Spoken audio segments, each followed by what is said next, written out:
जी बच्चों अस्सलाम वालेकुम। So what we are studying today. अच्छा, हम लोगों ने फार्माकोलॉजी स्टार्ट की हुई थी। चैप्टर नंबर 46 में आप लोगों को पढ़ा रही थी सल्फोनामाइड, ट्राइमिथोप्रिम एंड फ्लोरोक्विनोलॉन्स वाले से। मैंने आप लोगों को जो है ना वो anti metabolite anti folate drugs सारी पढ़ा दी हैं। अब हम लोगों ने जो है ना वो फ्लोरोक्विनोलॉन्स को डिस्कस करना है। चैप्टर 46 ही हम लोग पढ़ रहे हैं, ठीक है। और बच्चों जो इसके अंदर एंटीवायरल ड्रग्स हैं, कैंसर कीमोथेरेपी है और बाकी जो थोड़े बहुत एंटी गाउट वाला चैप्टर है वो मैं इंशाल्लाह ना आप लोगों को सेशन में कंप्लीट कराऊंगी। इंशाल्लाह 22 या 25 अगस्त से सेशन स्टार्ट होगा। ऐसे 10 दिन का सेशन होगा।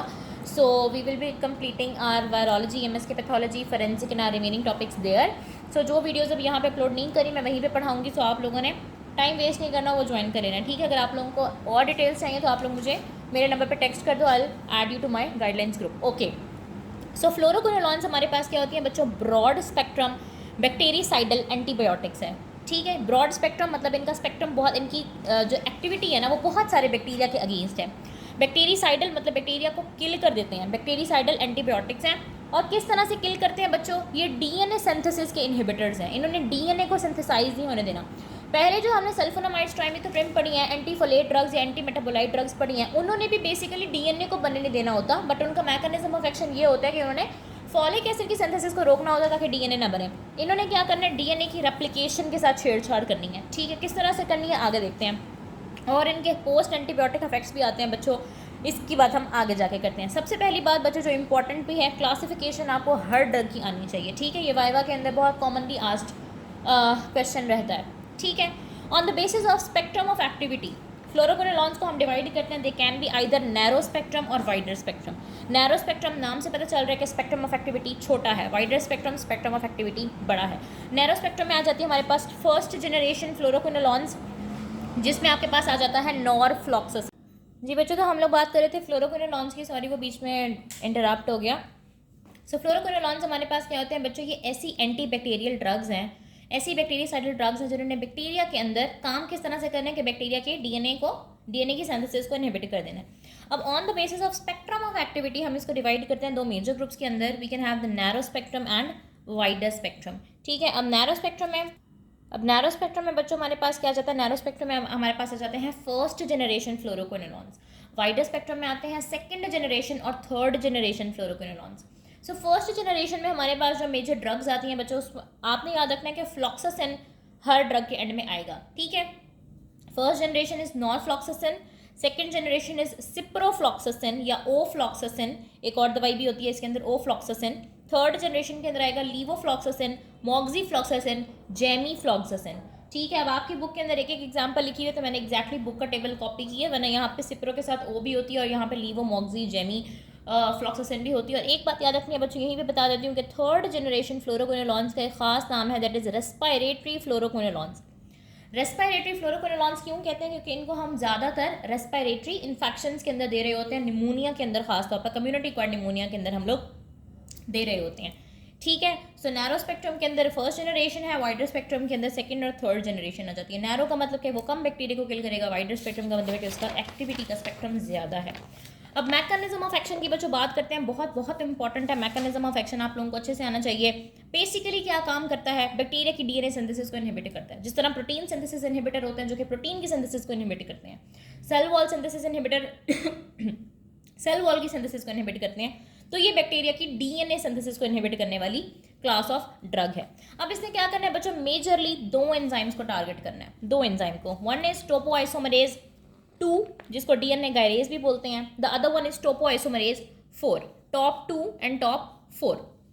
ग्राम नेगेटिव बैक्टीरिया के अंदर जब भी काम करेगा तो टोपोआइसोमरेज 2 को इनहिबिट करेगा, जब ग्राम पॉजिटिव बैक्टीरिया के अंदर काम करेगा तो टोपोआइसोमरेज 4 को इनहिबिट करेगा। इस तरह से याद रख लो कि 2 के साथ हमारे पास नेगेटिव है और 4 के साथ पॉजिटिव है, ठीक है। 4 आप इस तरह से याद कर लो कि जो ज़्यादा बड़ा नंबर है वो पॉजिटिव है, जो छोटा नंबर है वो नेगेटिव है। तो टोपोआइसोमरेज 2 को इनहिबिट करेगा या डीएनए गायरेज एंजाइम को इनहिबिट करेगा ग्राम नेगेटिव बैक्टीरिया के अंदर। टोपोआइसोमरेज 4 को इनहिबिट करेगा ग्राम पॉजिटिव बैक्टीरिया के अंदर। अब आप लोगों के लेवल के लिए इतना जानना काफ़ी है। मजीद मैं आप लोगों को थोड़ी सी बता देती हूँ कि जो टोपोआइसोमरेज 2 और 4 है वो काम क्या कर रहे थे। ऐसा डीएनए की सिंथेसिस के अंदर इनका ऐसा क्या रोल था कि अगर ये काम नहीं कर पाएंगे, इनको इनहिबिट कर दिया जाएगा तो इसको ओवरऑल इफेक्ट क्या आएगा? अब बेसिकली ना जो डीएनए होता है ना बच्चों, वो सुपर कॉइल्ड फॉर्म में होता है, ठीक है। यानी कि डीएनए की जो लेंथ होती है वो बहुत ज़्यादा बड़ी होती है, तो उसको सेल के अंदर फिट होने के लिए खुद को कॉइल करना पड़ता है कुछ इस तरीके से। सो जब बैक्टीरिया ने रेप्लिकेट होना होता है, ठीक है, इसके बैक्टीरिया ने डिवाइड होना होता है बाइनरी फिशन के थ्रू, और इसके डीएनए ने रेप्लिकेट होना होता है, या इसने आगे समझ लो कि जब बैक्टीरिया ने डिवाइड होना है ना, तो उसके लिए इस डीएनए का रिलैक्स फॉर्म में होना बहुत ज़रूरी है, यानी कि इसकी कॉइलिंग्स खोलनी पड़ेंगी। ठीक है, अब ये जो relaxation of super coiled DNA, यानी कि इसको तकरीबन इस तरह से लेके आना पड़ेगा, इस फॉर्म में लेके आना पड़ेगा। अब इस रिलैक्सेशन को ये relaxation of the super coiled DNA कौन कराता है? टोपोआइसोमेरेज 2 कराता है। जब तक ये रिलैक्सेशन ऑफ डीएनए नहीं होगी तब तक बैक्टीरिया आगे अपना डीएनए डॉटर सेल्स में नहीं दे पाएगा, और सेल्स नहीं बन पाएंगे जब तक डीएनए नहीं होगा। सो टोपोआइसोमेरेज 2 ये काम कर रहा था रिलैक्सेशन वाला। फ्लोरोक्विनोलॉन्स ने क्या करना है कि इस एंजाइम को आके हटा देना है, इसको एंजाइम को इनहिबिट कर देना है। तो सुपर कॉइलिंग ही रहेगी, relaxation of super coiled DNA नहीं हो पाएगा, जो कि डीएनए की ट्रांसक्रिप्शन और रेप्लिकेशन के लिए ज़रूरी था। टोपोआइसोमेरेज 4 क्या कर रहा होता है बच्चों? बेसिकली कि जब बैक्टीरिया का डीएनए रेप्लिकेट होता है, यानी कि बैक्टीरिया ने क्या करना है? बाइनरी फिशन करनी है, 1 से 2 सेल बनाने हैं, एक सेल ने 2 सेल के अंदर कन्वर्ट होना है, ठीक है, 1 से 2 बनाने हैं।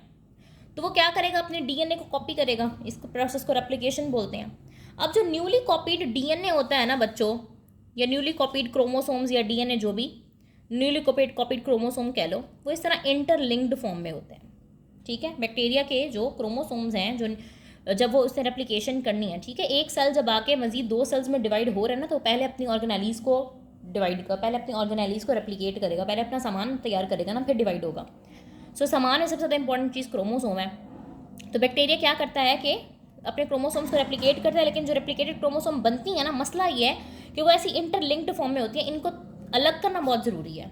ठीक है, इनके आपस में से उलझी हुई होती है, इनको अलग करना बहुत ज़रूरी है। अलग करने वाला कौन सा एंजाइम होता है? टोपोआइसोमेरेज 4। ये कट करता है, इसको पुल अपार्ट करता है, दोनों डीएनए के मॉलिक्यूल्स को, दोनों क्रोमोसोम के मॉलिक्यूल्स को, और हर डॉटर सेल के अंदर एक एक मॉलिक्यूल को डाल देता है। ठीक है, टोपोआइसोमेरेज 4 कर रहा होता है। अब जब टोपोआइसोमेरेज 4 को इनहिबिट कर देंगे तो ये डॉटर क्रोमोसोम सेपरेट नहीं हो पाएंगे, बैक्टीरिया की रेप्लिकेशन, ट्रांसक्रिप्शन, बाइनरी फिशन, हर चीज़ रुक जाएगी। बस आप लोग इतना याद करो कि बैक्टीरिया का डीएनए सिंथेसिस रोकना है। किस तरह से रोकना है?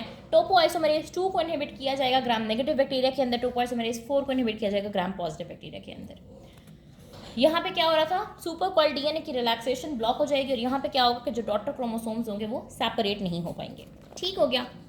नेक्स्ट इसकी फार्माकोकाइनेटिक्स की बात करते हैं बच्चों। ऑरल बायोअवेलेबिलिटी बहुत अच्छी है, ऑरली ही ये ड्रग ली जाती है। मसला ये है कि जब आपने ये ड्रग ऑरली लेनी है तब इसके आसपास आप लोगों ने कोई एंटासिड ड्रग नहीं लेनी, या कोई भी ऐसी ड्रग नहीं लेनी जिसके अंदर आयरन है, एल्यूमिनियम है, मैग्नीशियम है, क्योंकि ये जो मिनरल्स हैं और ये जो एंटासिड्स दवाइयाँ हैं वो इसके एब्जॉर्प्शन के साथ बहुत छेड़छाड़ कर रही होती हैं। ठीक है, तो कोई भी एंटासिड ड्रग आप इसके साथ नहीं ले सकते। इसके अलावा आप इसके साथ कोई दूध, चाय, डेयरी का इस्तेमाल नहीं कर सकते। मैग्नीशियम, जिंक, इस तरह के जो मल्टीवेलेंट कैटाइंस होते हैं, ऐसे फूड्स जिनके अंदर मल्टीवेलेंट कैटाइंस है ना, वो इसके एब्जॉर्प्शन के साथ छेड़छाड़ कर सकते हैं। और सर्टन मेडिकेशंस भी ऐसी हैं जो इसकी एब्जॉर्प्शन के साथ छेड़छाड़ कर सकती हैं। एलिमिनेशन किस तरह से हो रही होती है बच्चों? किडनीज के थ्रू हो रही होती है by active tubular secretion.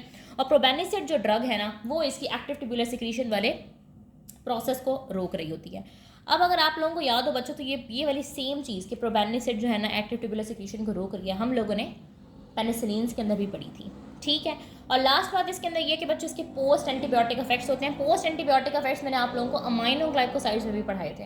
Post antibiotic effect का क्या मतलब है? पोस्ट का मतलब होता है बाद, और एंटीबायोटिक इफेक्ट का मतलब है कि जो एंटीबैक्टीरियल इफेक्ट आ रहा है, बैक्टीरिया को मारने वाला जो इफेक्ट आ रहा है, यानी कि इसकी कंसनट्रेशन जब प्लाज्मा के अंदर बहुत ज़्यादा फॉल कर जाएगी, मिनिमल इनहिबिटरी कंसनट्रेशन से भी कम हो जाएगी, यानी कि दवाई समझे कि आपके जिस्म से खारिज हो चुकी है, स्टिल जो बैक्टीरिया होंगे वो अभी तक शॉक की स्टेट में होंगे और वो किल होते जाएंगे। तो इसको हम बोलते हैं पोस्ट एंटीबायोटिक इफेक्ट। फ्लोरोक्विनोलॉन में भी आ रहा होता है, माइनोग्लाइकोसाइड्स में भी आ रहा होता है। ठीक हो गया। यहाँ तक मैंने आप लोगों को इसकी क्लासिफिकेशन बताई है, इसका मैकेनिज्म ऑफ एक्शन बताया कि कौन से 2 एंजाइम्स को इनहिबिट करता है कौन कौन से टाइप ऑफ बैक्टीरिया के अंदर। फार्माकोकाइनेटिक्स आप लोगों को बताइए, एंटासिड्स वाली बात आप लोगों ने याद रखनी है, ये पोस्ट एंटीबायोटिक इफेक्ट वाली बात भी आप लोगों को आनी चाहिए। नेक्स्ट आ जाता है बच्चों इसका स्पेक्ट्रम ऑफ एक्टिविटी, कि ये कौन कौन से इन्फेक्शंस में आप दे सकते हैं और कौन कौन से ऑर्गेनिजम्स में आप दे सकते हैं। ठीक है, सबसे पहले जो नॉरफ्लॉक्सासिन है बच्चों, ये यूटीआई इन्फेक्शंस के अंदर दी जा रही होती है। ठीक है। और ये जो जो जो नैलिडाइजिक एसिड से डिराइव्ड होती है ये ड्रग। यूटीआई इन्फेक्शन के अंदर आप लोग दे रहे होते हैं कि फर्स्ट जनरेशन ड्रग है। Second generation ciprofloxacin ofloxacin gram positive होता है, ग्राम नेगेटिव एरोबिक बैक्टीरिया के अंदर दी जा रही होती है। गोनोकोकस स्यूडोमोनास आप लोगों ने याद रखना है यहाँ से। गोनोकोकस ये जो आपके पास नाइजीरिया गिनूरिया जो गिनूरिया कॉज कर रहा होता है ना, अभी आगे बढ़ाऊंगी गिनूरिया। स्यूडोमोनास जो आपके पास बहुत सारी इन्फेक्शंस कॉज कर रहा होता है। माइकोबैक्टीरिया है जो आपके पास ट्यूबरक्लोसिस कॉज कर रहा होता है। एटिपिकल निमोनिया वाले जो एजेंट्स हैं, एच इन्फ्लुएंजा मोराज़ेला कैटेरलिस जो आपके पास निमोनिया कॉज कर रहे होते हैं। तो सिप्रोफ्लॉक्सासिन और ओफ्लॉक्सासिन को हम वहाँ दे रहे होते हैं। सिप्रोफ्लॉक्सासिन बड़ी मशहूर ड्रग है, शायद आप लोगों ने देखी हुई भी हो। लीवोफ्लॉक्सासिन, मॉक्सीफ्लॉक्सासिन, जेमीफ्लॉक्सासिन ये सारे रेस्पिरेटरी फ्लोरोक्विनोलॉन्स हैं, थर्ड जनरेशन फ्लोरोक्विनोलॉन्स हैं। और आप लोगों ने देखा भी होगा जब आप लोगों को बहुत ज़्यादा कोई रेस्पिरेटरी इन्फेक्शन हो जाए, चेस्ट इन्फेक्शन हो जाए, डॉक्टर बहुत कॉमनली प्रिस्क्राइब करते हैं यहाँ पे लीवोफ्लॉक्सासिन ना, सीधा ही थर्ड जनरेशन पे जंप करते हैं। ये बच्चों हमारे पास ग्राम पॉजिटिव कोकाई के अगेंस्ट इसका बहुत अच्छा एक्टिविटी स्पेक्ट्रम है, ठीक है। और इसके अलावा स्ट्रेप्टोकोकस निमोनी जो निमोनिया कॉजिंग एजेंट, मैंने कहा ना ये रेस्पिरेटरी फ्लोरोक्विनोलॉन है, तो स्ट्रेप्टोकोकस निमोनी भी क्या कॉज कराता है, निमोनिया कॉज कराता है। इसके अलावा मरसा और एंटेरोकोकाई में भी आप दे रहे होते हैं, लेकिन मेजरली आपने यहाँ से स्ट्रेप्टोकोकस निमोनी याद रखना है, आप लोगों ने स्यूडोमोनास गोनोकोकस याद रखना है। इसकी स्पेक्ट्रम ऑफ एक्टिविटी आप लोगों को आनी चाहिए। फिर रेजिस्टेंस के मैकेनिज्म आ जाते हैं कि बैक्टीरिया क्या कर रहे हैं कि फ्लोरोक्विनोलॉन उनके ऊपर असर ना कर सके।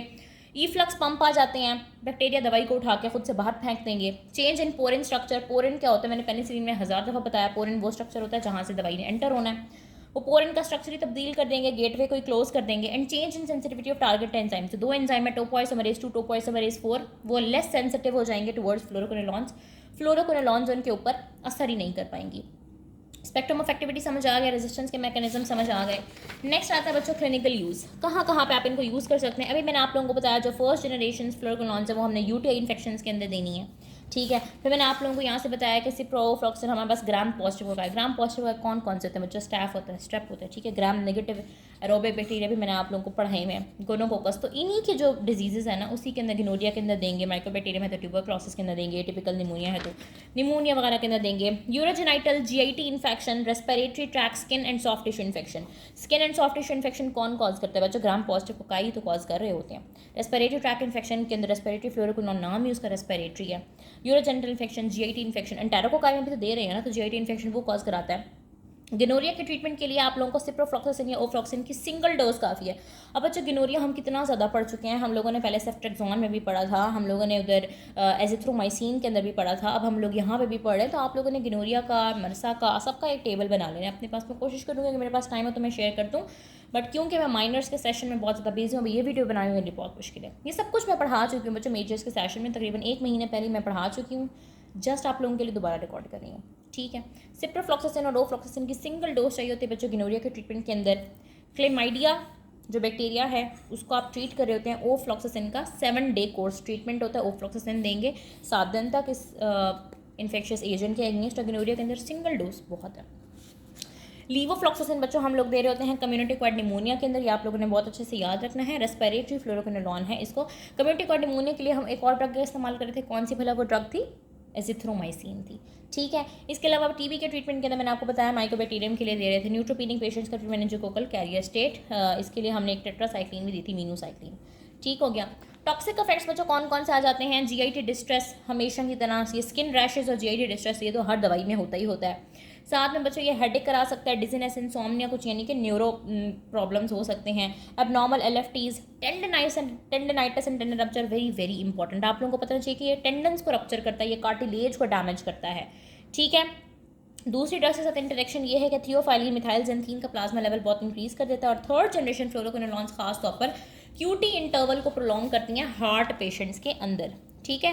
क्यूटी इंटरवल ये देखेंगे हमारे पास ईसीजी होती है ना, PQRST वेव्स होती हैं, तो ये हमारे पास होता है क्यूटी इंटरवल, ये क्यूटी इंटरवल को प्रोलॉन्ग कर देती हैं। तो आपने कोई भी ऐसी ड्रग इनके साथ इस्तेमाल नहीं करनी जो कि क्यूटी इंटरवल को प्रोलॉन्ग करे। जैसे कि कुछ हमारे पास ड्रग्स हैं जो कि आप लोग सीरियस वाले चैप्टर के अंदर जो है ना वो पढ़ रहे होगे, तो कार्डियोटॉक्सिक है ये ड्रग। सो आप लोगों ने हार्ट पेशेंट के अंदर बिल्कुल इस्तेमाल नहीं करनी, आपने प्रेगनेंसी के अंदर और छोटे बच्चों के अंदर बिल्कुल इस्तेमाल नहीं करनी, क्योंकि ये कार्टिलेज को डैमेज कर रहा होता है। सो ये बात आप लोगों को आनी चाहिए। यहाँ से मैंने आप लोगों को क्या क्या बातें पढ़ाई हैं बच्चों, फ्लोरोक्विनोन की मैंने आप लोगों को इसकी क्लासिफिकेशन बताई है, narrow spectrum, wider spectrum, first, second, third generation. मैंने आप लोगों को इसका मैकेनिज्म ऑफ एक्शन बताया, बहुत ही सिंपल सा, 2 एंजाइम्स को इनहिबिट करता है, फार्माकोकाइनेटिक बताए, रेजिस्टेंस के मैकेनिज्म बताए, स्पेक्ट्रम बताया, क्लिनिकल यूजेस बताया, टॉक्सिसिटी आप लोगों ने, टेंडनाइटिस, टेंडन रप्चर बहुत अच्छे से याद करना है, QT interval, prolong QT interval बहुत अच्छे से याद करना है। आप लोगों की बुक से भी आप लोगों को दिखा देती हूँ बच्चों, ये थोड़ा सा ही टॉपिक है और आप लोगों ने जो है ना इन MCQs की प्रैक्टिस एंड में लाजमी कर लेनी है। फिर आप लोगों के साथ AI जनरेटेड चार्ट मैं लाजमी इसका शेयर कर दूँगी, ठीक है। थोड़ा बहुत मैं आप लोगों को दिखा भी देती हूँ ये किस तरीके से मैंने बनाया है। बच्चों इन चीज़ों का फ़ायदा ये होता है कि 1 मिनट के अंदर जो है ना वो आप चीज़ों को 1 ग्लांस में ही जो है ना चीज़ों को रिवाइज़ कर लेते हैं। अभी मैंने पिक्चर ली हुई है दूसरे फ़ोन से, क्योंकि जिस फ़ोन से पढ़ा रही हूँ उसी फ़ोन के अंदर ही बनाया है। सो ये आपको सारा जो है ना वो मैकेनिज्म ऑफ एक्शन भी इसका मिल जाएगा, इसके फार्माकोकाइनेटिक भी मिल जाएंगे, इसके क्लिनिकल यूजेज भी मिल जाएगी, इसके एडवर्स इफेक्ट्स भी मिल जाएंगे। तो ये एक ही पेज के अंदर आपको मिल जाता है। इस तरह की और डिटेल्स चाहिए तो आप लोग मेरे ग्रुप के अंदर एडमिट हो सकते हैं। थैंक यू वेरी मच जी बच्चों। तो इसके हाई यील्ड MCQ पॉइंट्स मैं आप लोगों के साथ डिस्कस करी थी फ्लोरोक्विनोलॉन्स के। इसमें आप लोगों ने कुछ मेन बातें हैं जो लाजमी याद रखनी है। वैसे ये पूरा चैप्टर ही इंपॉर्टेंट है। सबसे पहले तो इसकी क्लासिफिकेशन आपको पता होना चाहिए, कौन सी ड्रग कौन सी जनरेशन की है, और नैरो स्पेक्ट्रम वाइडर स्पेक्ट्रम है। सिर्फ फर्स्ट जनरेशन इज़ नैरो, बाकी सारी इज़ वाइडर, ठीक है। और थर्ड को हम क्या बोलते हैं, रेस्पिरेटरी फ्लोरोक्विनोन बोलते हैं, लीवो जेमी मॉक्सी, यहाँ पे सिप्रो और ओ, और यहाँ पे नॉरफ्लॉक्सासिन। फार्माकोकाइनेटिक्स के अंदर आपने ये बात याद रखनी है कि इसके पोस्ट एंटीबायोटिक इफेक्ट्स आते हैं और एंटासिड्स या डिफरेंट मल्टीवेलेंट के टाइम्स इसकी एब्जॉर्प्शन के साथ इंटरफेयर करते हैं। आप लोगों ने इसका मैकेनिज्म ऑफ एक्शन याद रखना है कि टोपोइसोमेरेज 2 को इनहिबिट करेगा ग्राम नेगेटिव बैक्टीरिया के अंदर और 4 को इनहिबिट करेगा पॉजिटिव बैक्टीरिया के अंदर। क्लिनिकल यूजेस के अंदर आपने इसका गोनोरिया, कम्युनिटी निमोनिया और रेस्पिरेटरी इन्फेक्शंस, ट्यूबरक्लोसिस, ये चीज़ें लाजमी तौर पर याद रखनी है। उसके बाद आ जाते हैं बच्चों इसके टॉक्सिक इफेक्ट्स। टॉक्सिसिटी के अंदर आपने tendinitis, tendon rupture, QT interval prolongation और प्रेगनेंसी, चिल्ड्रन और हार्ट पेशेंट्स के अंदर आप लोगों ने ये ड्रग बिल्कुल नहीं देनी, ये चीज़ आप लोगों ने याद करनी है, ठीक है।